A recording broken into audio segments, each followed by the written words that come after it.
Welcome to Moments with Marianne. This is your host, Marianne Pastana. And we're here today with special guest, Dr. Sherry Walling, who's here to share with us her new book, Touching Two Worlds, a guide for finding hope in the landscape of loss. So, Dr. Sherry Walling is a clinical psychologist, speaker, podcaster, author, and mental health advocate. Her company, Zen Founder, helps entrepreneurs and leaders navigate transition, rapid growth, loss, conflict, or any manner of complex human experience. So let's welcome to the show, Dr. Sherry Walling. Thanks so much for having me, Marianne. It's wonderful to be with you. Oh my goodness, what an honor it is to have you here and to talk about your new book. I got to tell you, let me just start off by saying I am so sorry for your losses. Losing a brother and a father within 6 months of each other, that must have been extremely difficult. It certainly was one of those seasons of life where you feel like you're getting taken apart piece by piece, eventually reconstructed back together. But there's certainly that period of feeling like everything is up in the air and there's so much loss and heartache that it is a dark, dark period for a while. I know you share about your dad's passing as a very sacred experience. How was that different from your brother's? Well, my father and my brother died in some different ways. So my father died from esophageal cancer, and he died the kind of death where he died at home. He died with hospice. So he, had planned to die at home. He was surrounded by his children, his wife. I was laying in bed next to him when he died. So it had that sense of kind of our family walking him up to the gate and waving goodbye as he went on this journey to whatever is next. And it was very intimate, sacred, tender. And my brother, we lost him to suicide, and he died alone. He died far away from his family. I imagine that he died in quite a lot of anguish. And I think for me, as the family member who's grieving both of these losses, the loss of my dad and the closeness that we felt in that experience, it didn't erase the grief, but it gave it a different tone. And my brother's death felt more traumatic. It felt more like he was ripped away in a way that I couldn't say goodbye. I couldn't, hug him one last time. I couldn't tell him that I loved him. It was just this sort of dramatic, traumatic, he's gone. Well, I am just so sorry for that. It's so heartbreaking to lose somebody and then to have it in such a tragic way. I can't imagine how that really impacts a family. It has to be difficult all the way around. It is. And I think loss by suicide is such in many ways, a stigmatized loss, but it is something that is happening more and more. The rate of suicide within the US has increased about 30% since the year 2000. And so it's something that I think more families are grappling with. It's becoming more a part of people's stories. And so being able to have some language to grieve and to talk about that more openly without the stigma of someone who dies in this way that people don't know what to say. They don't, there's a lot of kind of shame and blame and secretness that goes along with that kind of loss that really is unnecessary. I think it makes people suffer more than they need to. How have your losses helped you become more in with your views on grief and loss? Well, I'm trained as a clinical psychologist, so I spent a lot of my professional life being present with loss, especially traumatic loss. Most of my work has been in the trauma world. And so entering this territory personally, I felt like I had some blueprints. Like I sort of know, okay, like this is where this is where this feeling goes. Like I know the terrain a little bit, but it really was a learning experience for me too, because I felt the need for different kinds of interventions. So, for example, as I was in the depth of my grief, I really felt the need for movement, to be really active, really committed to my yoga practice. I even took up aerial arts as like a circus performer. That's a whole other story. But my body just needed to be in motion. And I think a lot of people in grief feel something like that. But I, as a psychologist, didn't have a lot of training or maybe a deep enough conversation with the integration of the body into grief before I went through it myself. So my own personal journey with grief really shifted some of the priorities that I think about for people who are going through grief. In your work, you talk about how to be as an observer in our lives to help us kind of keep in check with what we really need to be focused on at that present time.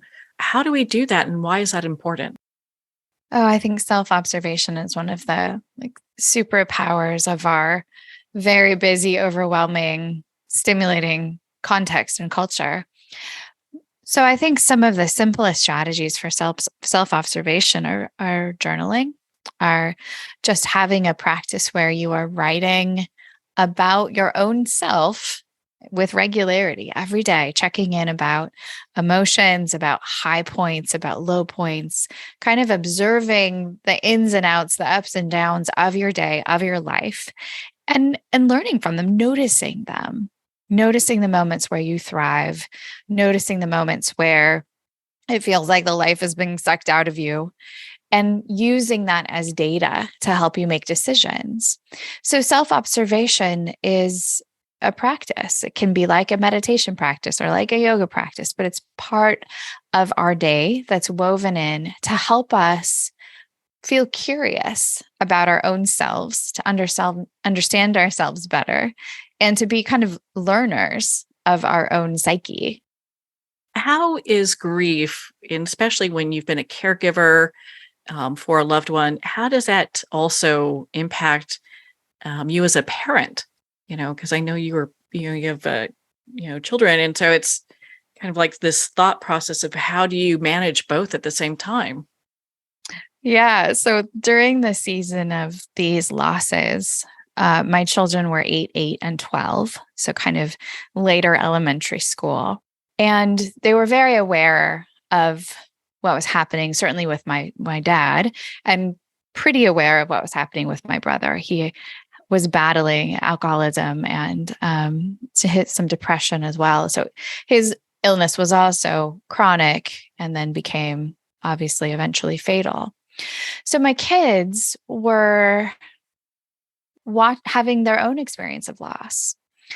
And they were also watching me, their mother, grieve, which was, I think, maybe the hardest part is watching your mom struggle to kind of reconstitute herself, put herself together to get through various parts of life. And I think that it really had some really valuable conversations for us as a family, because kids are, as you well know, kids are exposed to death all the time, right? Every Disney movie, every sort of children's movie, not all of them, but very vast majority have a component of a major loss. And that becomes then the hero's journey for the child to overcome the loss of their mother, the loss of their father, and to move on and save the world or build the robot or find the Golden Valley or whatever it is. But there's this sense in much of children's literature of death as looming and very, very present. And so the death part wasn't so unusual, really. But I think the in vivo, real life grieving part was something that we tried to do very intentionally so that my kids would see what grief looks like, how it plays out, how you can be both very joyful and determined and ambitious and present to your life, and also present with those who you love, who are coming undone, who are dying, who are ill. It's actually the title of the book, Touching Two Worlds, comes from that kind of duality, the duality of being present in the land of loss and death and grief, and feeling like you can be fully there in some moments, and then shifting and coming back to this other world, the world of aliveness, the world of lives that are beginning, of plans that are being made, of hopes that are held. And that's another world that you can very much be fully present in. And they're not mutually exclusive, as one might assume that they are. I think a lot of people think they're two separate things, and to have that be something that's okay to talk about, of coming together, I think is so important. Yeah, it can be hard to go back and forth between them. There were some days where I sort of felt like I had whiplash, right? I would go sit with my dad while he was receiving chemotherapy and really be in the presence of people who are quite ill. And I'd come home and need to take a kid to a violin lesson and watch this child who's learning and growing and, a life that's so early on, that's just starting. And it does feel like emotional whiplash to be in the middle of that. And sometimes that's called the sandwich generation, right? It's those of us who are in middle adulthood who are both raising children and beginning to, or in the midst of caring for parents and others who are ending their lives, who are aging. So we're in the middle spot and we have to touch two worlds. We have to be able to do both ends of the spectrum, which is not easy, but is also, I think, really, really meaningful and rich in many ways. You also share about a loss that you had at work. And I think that's so important right now because people are going through so many losses, and it may not be in their immediate family, but definitely, somebody knows somebody that's either have some kind of illness or has passed away to COVID or something. And so how did you work through that? What advice do you have for people to work through that? Well, I think it's really helpful to be able to apply the term grief to all kinds of experiences of loss. It's most often associated with loss by death, which of course is a very appropriate time to be in grief. But there's so many other losses. And as you're pointing out, so many of us have had all kinds of loss in the context of the pandemic, whether it's, loss of the ability to attend a high school graduation or to have the wedding that you planned or you thought you would, or even to go to a funeral. And many, many people, of course, have had changes in their job situation, whether it's losing, coworkers or team members because they've gone to other positions, or working at home when really you really loved working in the office, or whatever it is. All of that loss has an emotional experience of grief, that mixture of sort of sadness and reflection, and sometimes some anger and sometimes some guilt. But it's this emotional combo pack that goes along with loss. And I think when we can use the word grief to identify with all manner of losses, then we really give ourselves the space to healthily give a little airtime to the emotions that we're experiencing. When we don't do that, when we don't acknowledge that it's grief, and when we don't give emotional time, even if it's just the loss of a coworker, sometimes we sort of stuff down and create tension within ourselves because we're not really allowing our emotions the full range of expression. In your book, you share how important it is for us during our really rough times to consider placing our anguish in past and present contexts. Why would we do that? Yeah, I talk a little bit about the importance of time travel for mental health. And it's a little bit of an unusual framework, but I think sometimes the weight of all of our cumulative loss over time, can feel quite overwhelming. And so understanding the pieces of our experience that are from the past, that live in the past, and letting the emotions of the past stay in the past, and then noticing in our current present moment, what is our emotional reality? What is our current state? And then thinking about the future self, the self that you're building, the self that you're working toward. So when we can be comfortable moving back and forth between, oh, this happened in the past, I learned from it, maybe it hurt me, maybe it helped me to grow, but it belongs in that place in our timeline. And then when we think about the future, so much of our anxiety is in worry and in kind of anticipating what is going to happen in ways that, of course, we can't possibly know. So understanding the difference between the present moment and then the emotional qualities that we attach to the future, which really we can't do much about. So understanding where our different experiences come from and keeping them in their correct sort of spot on the timeline can be really important in staying present focused without feeling overwhelmed by what has been and what is yet to come. Yeah, I can see that would be very, very tough. I know during times when I've been going through grief, I can't think of anything that's going to happen next. I'm just kind of in a daze. And it seems like a lot of people go into this shock kind of place. Yeah, especially at first, grief overwhelms our bodies, right? Many of us feel that huge stress response that's often associated with trauma when we are in grief. Our heart rate is elevated, our breathing is shallow. We're just grappling with this sort of new reality. And it's very hard to integrate a new loss into the larger story of our lives. So for a time, the grief is the biggest story. It's the thing that's playing on our internal television set on repeat over and over. And that's okay for a time. That's your brain, your body, your emotional life learning to practice this information so that it can become part of yourself, part of the new reality of the sort of conditions of your life and the identities that you hold.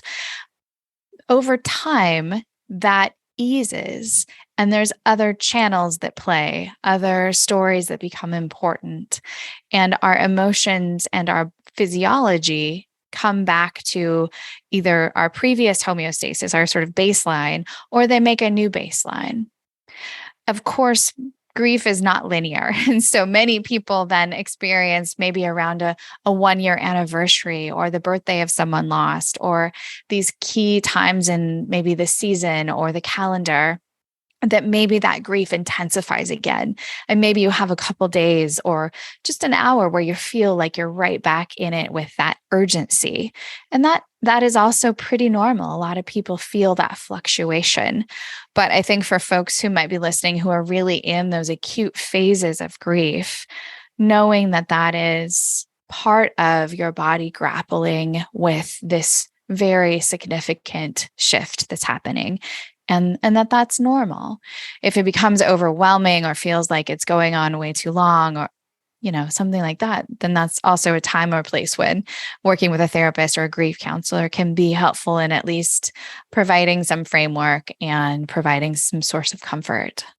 For those that surround people that have gone through just tremendous grief, what are some of the, I hate to say right things, but some things that they could say? Because I think a lot of times people just don't have the language on, like, what do we even say to somebody? Yes. And to be honest, it gets particularly tricky with suicide. I think people really feel like they don't know what to say in that situation.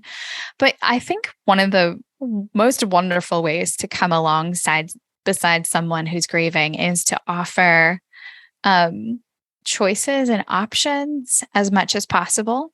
So, for example, somebody who has lost someone, they've had them taken from them. Like they've lost a sense of choice and power in the world. And so when you can come and say, would you like to tell me a story about your brother? I love that question. My friend Jamie asked me this question about my brother after he died.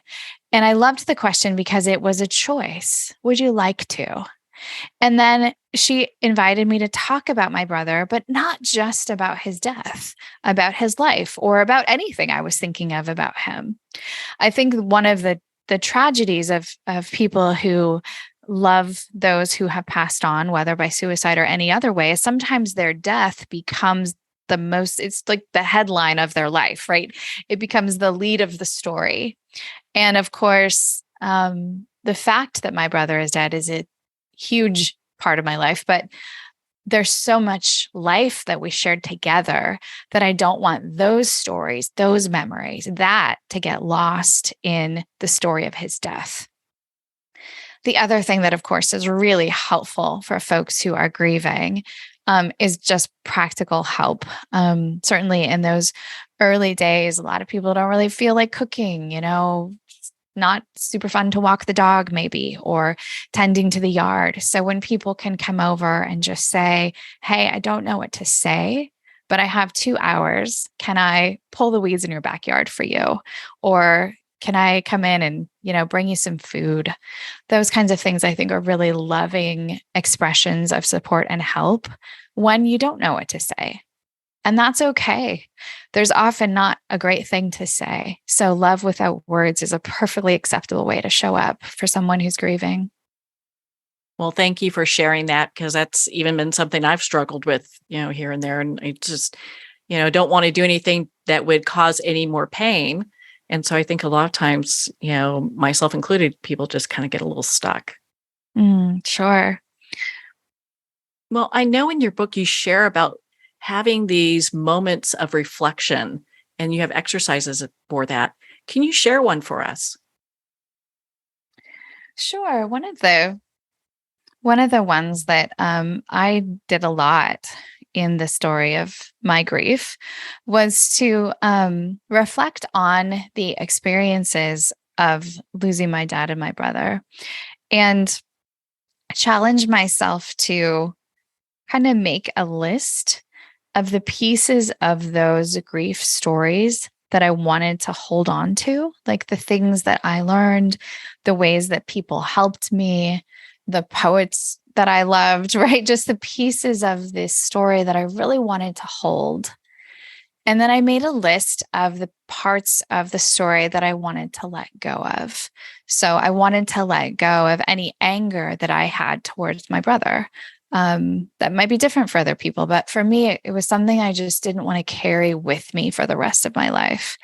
So I made this list of things that I wanted to let go. And then, you can do a ritual around them if it's helpful. Sometimes people burn their list, or, they do some kind of practice that exemplifies or embodies what it feels like to let go of parts of the story that don't serve you, they don't help you, they don't add to your life, they're causing you pain and suffering.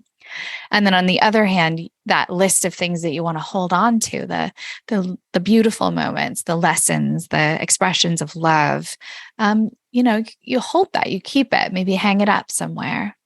Because I think that practice helps us to be an active participant in the grief. It helps us to be intentional about acknowledging, yes, this is teaching me something. This is transforming me. I will listen to this experience and take the gifts that it has. But I don't have to hold the suffering forever. I don't have to hold the pain forever. I can take the one and let go of the other. I think it's so just, I know you touched on this earlier, just how you share about death and grief with your children. And I think that that's so profound. It gives them such a head start in life because it's something we're all going to face. I think one of the hardest parts about this story for me is that my brother and I were both present at my dad's death. And in many ways, we'd been on different paths before that event, but that event seemed to accelerate the differences between us. So my brother really struggled with grief. It felt too heavy and overwhelming for him. And I just don't think he had the tools, or, I'm not sure exactly, but I know that grief contributed to ultimately his death. And so I think as I reflect on that, it makes me feel real fierce about the importance of helping people be grief literate, helping my children be grief literate, so that when they have their own griefs, they can be gentle and patient with the amount of maybe emotional turmoil that they feel, or they can have a sense of what's normal or how long it takes, or how to ask for help and reach out. Because grief is a very vulnerable time. And I think helping all of us, but kids especially, have some framework for that. Because there's no reason that you should wait until the death of your parents to have some, familiarity with grief, or comfort with grief, or understanding of grief. But unfortunately, I think we're not always proactive and preventative in conversations around grief. Sometimes it's more like, okay, when it's happening, then you have to figure it out. But I don't find that to be super helpful. I'd probably agree with you on that. I mean, going to somebody's wake and then as a first experience for death and dying and going through grief, I think would be very traumatic for a child. It's a little bit of a funny way to think about it, but I kind of think about it a little bit like sex education, right? If you're thinking about it for the first time when you're, 19 and having your first sexual experience, like you have waited too long and your parents have done a disservice to you in not having that conversation over and over in little bits and pieces over the course of your childhood. And same with grief. If you're in the moment at the wake, as you say, trying to figure out, okay, now what? Now what happens? We can help people much more than that. These are universal experiences. They happen to all of us with 100% certainty. They happen to us. And yet there's not a lot of, I think, proactive conversation about how to prepare and what to expect. Yeah, how to handle that. What would you say for people who get triggered in public? I mean, I'm sure this happens all the time, and they are just, at this point where they're breaking down and crying. How can they work through that? Well, I wrote a chapter or an essay in the book about how to cry on airplanes, because that was the place that I would get triggered. That was the scene in which I would almost inevitably cry. And I was traveling a lot during the season of these losses because my dad was living in California and I'm here in Minnesota and my brother was in Montana. Anyway, lots of airplane travel, lots of crying on planes.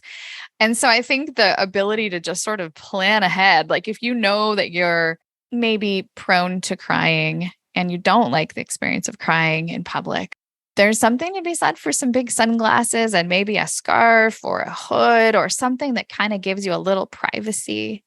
I really wish we could normalize crying in public a little bit more. Like we laugh in public, that's the opposite. Same sort of emotional expression, just other end of the spectrum. We would, I think, be a little bit better off if we were a little more tolerant of those kinds of emotional expressions in public, because again, they do happen. This is a universal experience. And so as we maybe have these conversations, we can be more brave or bold or clear about crying as a normal part of life, not something that necessarily needs to be hidden. But in the meantime, until we change the social cultural conversation around crying in public, I definitely recommend the big glasses. Thank goodness for big glasses, right? Well, thank you. I mean, you answered a lot of questions for me. I'm sure a lot of people have similar questions. And my goodness, your book, Touching Two Worlds, addresses so much. Where can our readers and listeners connect with you and be part of your community and learn more about your work? Oh, thank you so much for the conversation. It's been so lovely. I am online at sherrywalling.com. My Twitter handle and Instagram are both at Sherry Walling, SherryWalling. And this book, Touching Two Worlds, can be found wherever books are sold. It's at your local neighborhood bookstore. It's also on Amazon, at Barnes & Noble, places like that. And we do have a website called touchingtwoworlds.com for folks who are interested in a little bit of the backstory or, some photos and a few videos from me sort of describing some of the pieces of the story. So. Well, Sherry, thank you so much for taking the time to be on the show with us here today. My pleasure. Thanks so much, Marianne. Well, thank you, Dr. Sherry Walling. It's been such an honor to spend this time with you and to talk about your new book, Touching Two Worlds, A Guide for Finding Hope in the Landscape of Loss. Touching Two Worlds is available at Amazon, Barnes & Noble, and all indie retailers. And remember, support our indie bookstores. You can also purchase this book at the publisher Sounds True at soundstrue.com. We're going to pause here for a quick break, and we'll be right back after this message.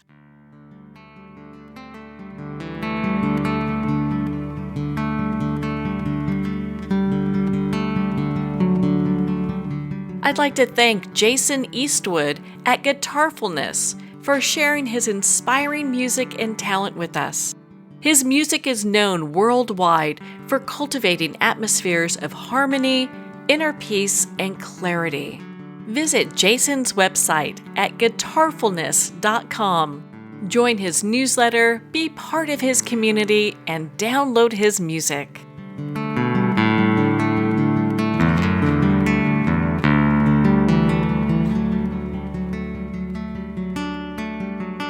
Well, we're at the end of our time today.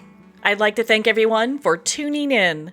You've been listening to Moments with Marianne, where we make every moment count.